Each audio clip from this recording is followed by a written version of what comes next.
Samarqand viloyati Urgut tumani Qoratepa mahallasi. Familiyang, isming, otishing? Sadulla O'zbekiston.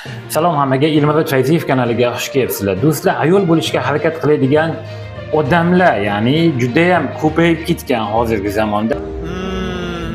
Qizmisan, o'g'ilmisan? Bundaqalar ko'payib ketyapti, bundaqalar. Hozir to'lib ketaman, kakras ketdim. Qaysi biriga kirasiz? O'g'il bolaniki-mi, qiz bolaniki-mi? Xetirlarim kelsa o'zim ko'rsataman. Yaqinda bir video qo'ygan edik mana shular haqida. Ular bizani kommentariyalarimizgacha dashib o'qishar ekan. Chunki yaqinda video murojaat qilib chiqdi. Video murojaatida aytmoqchiki, men erkakman, faqatgina internetlarda ayol bo'lishga harakat qilib shunaqa obrazda chiqaman deyapti. Sizlar meni Instagramda ko'pincha ayol sifat obrazda ko'rgansizlar. Lekin bugun bitta narsani ochib aytmoqchiman. Men erkakman. Bu obraz shunchaki rol, maska. Mani bitta tarafim no полностью man degani emas. Lagam qo'yib olganman. Erkak kishini qo'lida bunaqa tag'al bu narsa obrazda chiqadimi yoki boshqa narsada chiqadimi? Hozirgi yoshlarimizga juda ham katta ta'sir qilyapti do'stlar. Men bitta urag'ali undan ko'rasiz 1,5 mingga bering.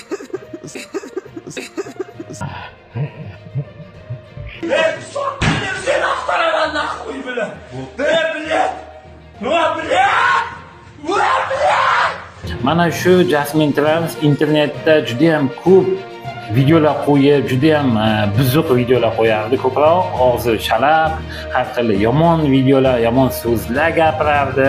Mana shu ham har xil tanqidlarga uchrab, oxir-oqibat qamalib ketdi. O'zlaring bilasizlar, bunaqangilarni tanqid qilib gapirmasa, omma juda ham bular taltayib ketadi. Bunaqalar ko'payib ham ketadi. Avat qishib choy beraman kelsangiz.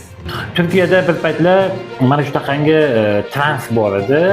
Video chiqarib, har xil internetda hammani o'ziga qaratishga harakat qilardi. Mana shu trans ham namoz o'qiyapti degan gaplar yuribdi. Cezaevinden tahliye olan sosyal medya fenomeni Mükremin Gezgin, sosyal medyadan uzaklaşıp namaza başladı. Cezaevinden çıktı, ilk adımını secdeye attı. Mükremin Gezgin, özgürlüğüne kavuşur kavuşmaz Rabbine şükür secdesi yaparak dikkat çekti. Cezaevinde yaşadığı zorlukların ardından yaptığı açıklamada bundan sonra namaza daha fazla önem vereceğini, hayatını manevi değerlere göre şekillendirmek istediğini ve sosyal medyaya eskisi kadar vakit ayırmayacağını. Özgürlüğünü secdeyle karşılayan Gezgin'in bu sözleri ve görüntüleri sosyal medyada geniş yankı uyandırdı. O'zini ana shunaqangi ayol bo'lishga harakat qiladiganlarga meni o'zimni ham shaxsiy fikrim, bunaqangi ayol bo'lishga harakat qilar ekansan, internetga chiqib, iloji boricha o'zbekcha gapirmasang yaxshi bo'lardi. Umuman boshqa millatning tilida gapirib, o'shalarda yo'q bo'lib ket. Do'stlar, men hozir video roliklarni tahlil qo'yganman, albatta shuni ko'ringlar va xulosangizda o'zingiz kommentariyada yozib qoldiringlar. Ko'pincha ayol sifat obrazda ko'rgansizlar. Lekin bugun bitta narsani ochib aytmoqchiman. Men erkakman. Bu obraz shunchaki rol, maska. Mani bitta tarafim no полностью man degani emas. Aslida bu faqat menga tegishli narsa emas. Любой знамя seni rolingga oyog'im deb so'kib yuborging keladi, lekin so'kmaymiz chunki yozib yuboradi bular. Hozir senga bitta narsani keltirib beraman, qarab tur.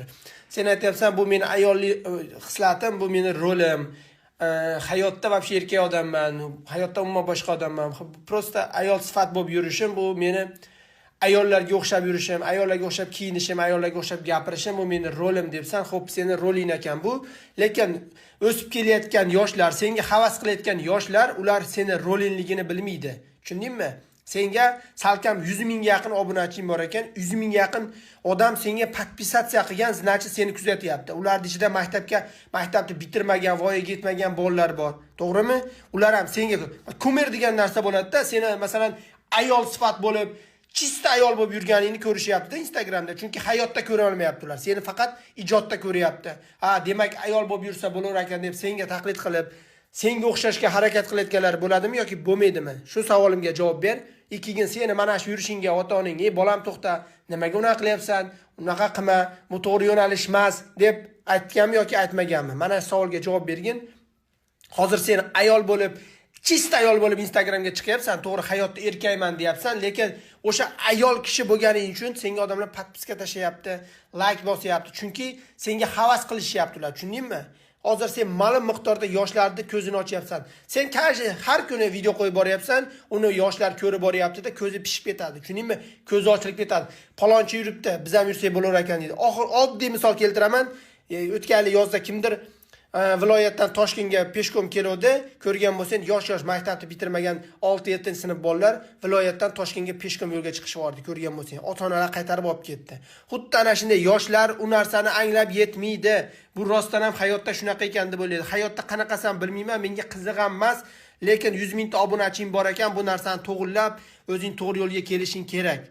Bu ish vobshe noto'g'ri. Bu yo'nalish ham noto'g'ri. Ayol sifat bo'lish bu meni rolim. Sen kinoda o'ynamayapsan-ku, qanaqasiga bu sening roling bo'lishi mumkin? Ishlatman uni. Qo'llaringiz ancha yumshoq olgan.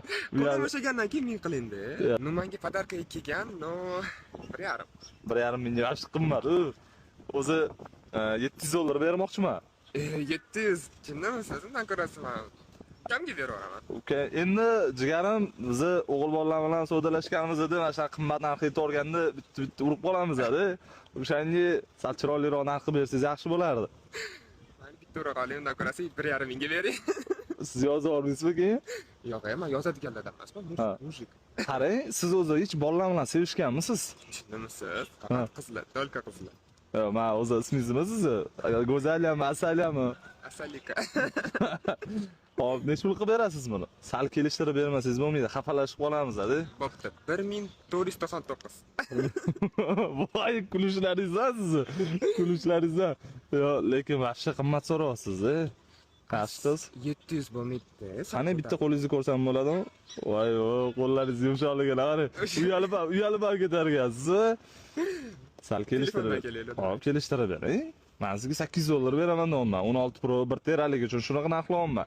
Atak yanada chiroyliroq bo'lganingizda takoy millami berardim.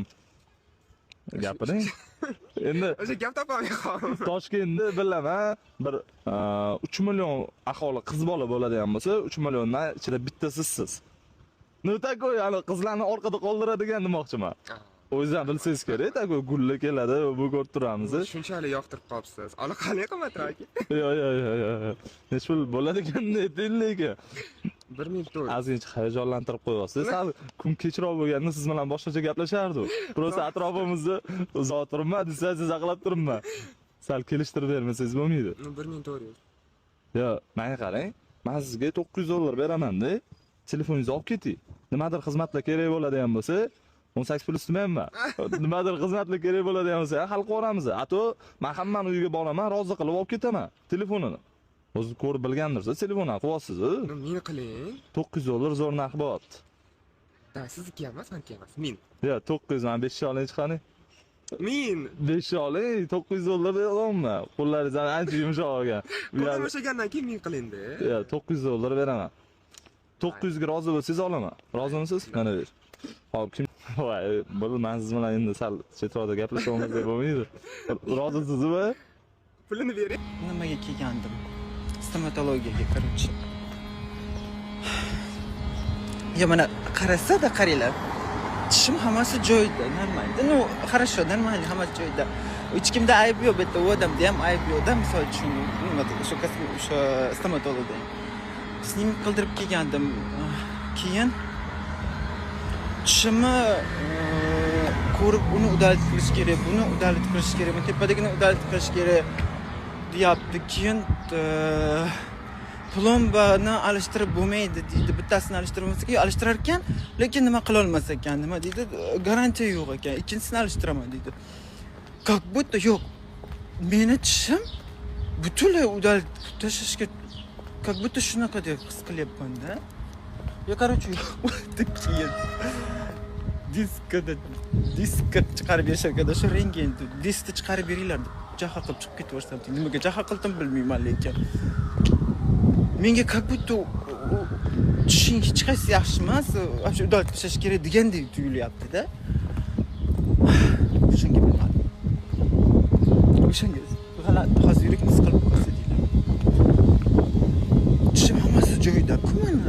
Bilmayman, ko'rinishdan yaxshi-ku. Ko'pda uni udalit qilish kerak, buni udalit qilish. Ya, tushunaman-da, to'g'risini aytishyapti ular ham nima deydi. Просто o'sha yerda turganimda настроением tushib ketsa deylar, tavba. Ketaversam jahl qilib, tavba bilmayman nimaga nima bo'ldi. Короче, shunaqa gaplar.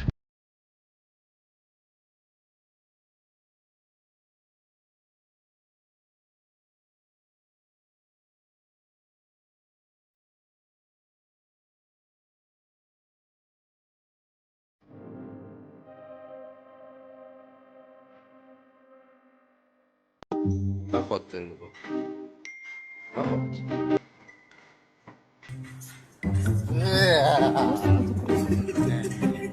Ah, bundaqalar ko'payib ketyapti, bundaqalar. Ko'ttagi jun даже o'sar ekan. Motivatsiyani deydi. Gap aytaymi? Sizlar xud qilishni o'rgandinglar shu boladan.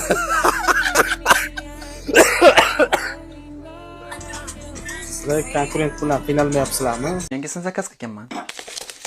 Qochko. Assalomu alaykum. Qop-qog'a. Muncha chiroyli bo'lmassan. Qaranglar. Asal. Voy, buni kichkinaligini. Qaranglar.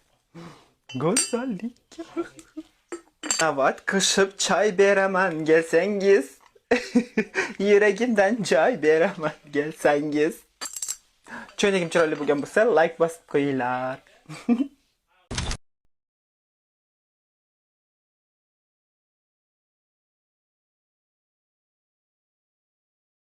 Faqat shukur qiladigan bo'lib qoldim. Mana shunaqa videolarni ko'rib, hattoki gormonal o'zgarishlarsiz yashayotganimizga, gormonal buzilishlar yo'qligiga, ayol ayoldek, erkak erkakdek yashayotgani, o'z vazifalarini bajarayotgani va atrofidagilarga yaxshilik qilayotganidan shukur qilishni o'rgandim.